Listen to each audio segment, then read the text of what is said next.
Hello, my name is Olivia Golightly, and today I will be giving a presentation on political prisoner Izzat Amon.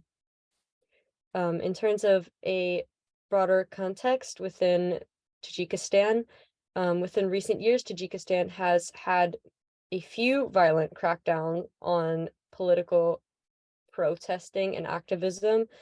Many of such political activists and lesser known people have subsequently landed in prison and have faced subpar prison conditions and even torture.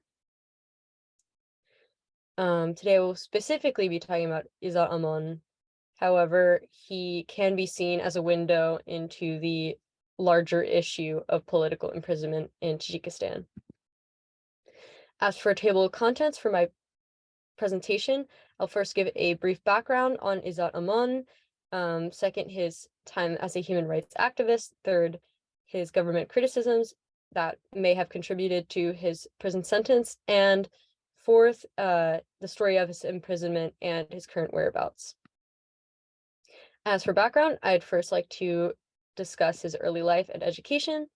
Amon was born in 1973 in Tajikistan, where he would later graduate from the Economic School of Tajik National University in 1997 and would later move to Russia in the early 2000s.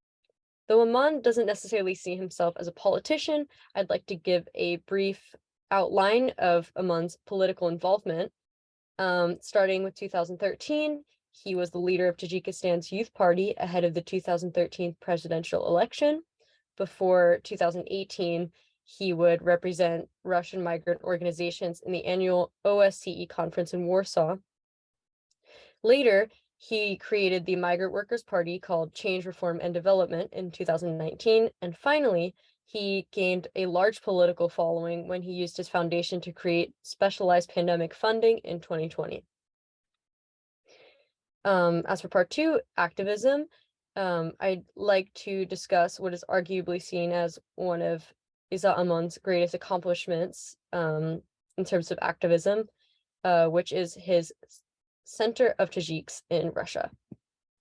Amon's foundation raised money for Tajik migrants in need, helped Tajik migrant workers in getting jobs, work and residency permits, and legal advice, and also used aid from Tajik migrants in Russia to help other Tajik migrants.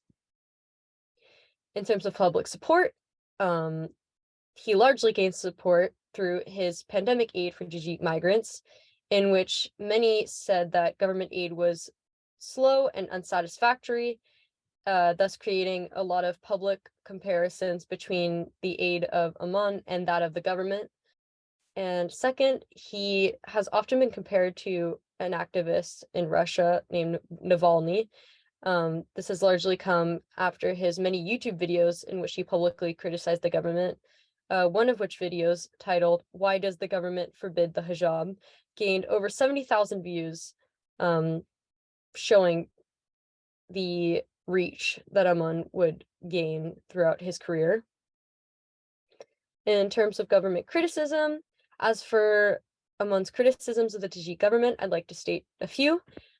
First of all, he often spoke out about the government's lack of care and aid for Tajik migrant workers. This was largely the reason he created his foundation for Tajik migrant workers. Second, he often spoke on the government crackdowns that designated activists as terrorists. He also supported those ostracized in communities for their relationships with those seen as terrorists.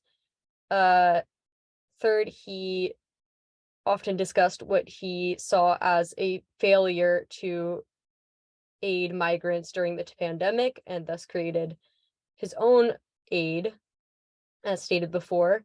And fourth, he often discussed what he saw as the government's anti-Islamic policies, as mentioned earlier with his YouTube video.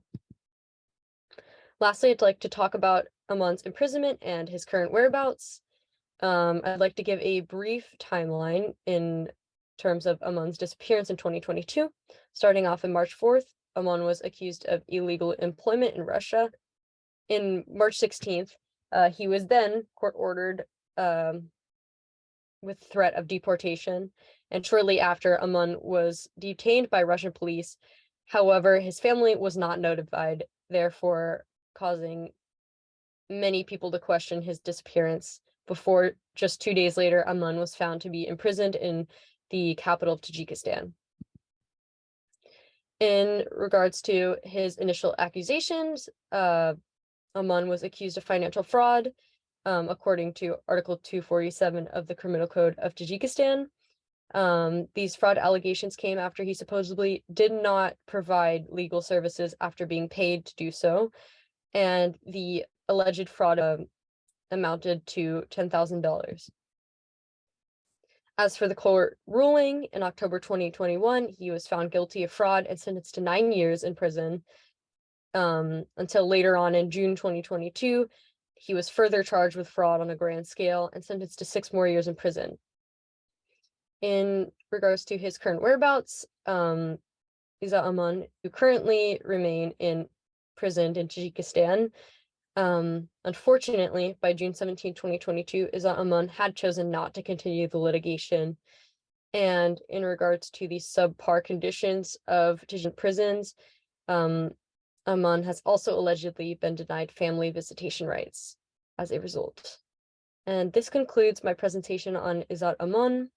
Here are my references. Thank you.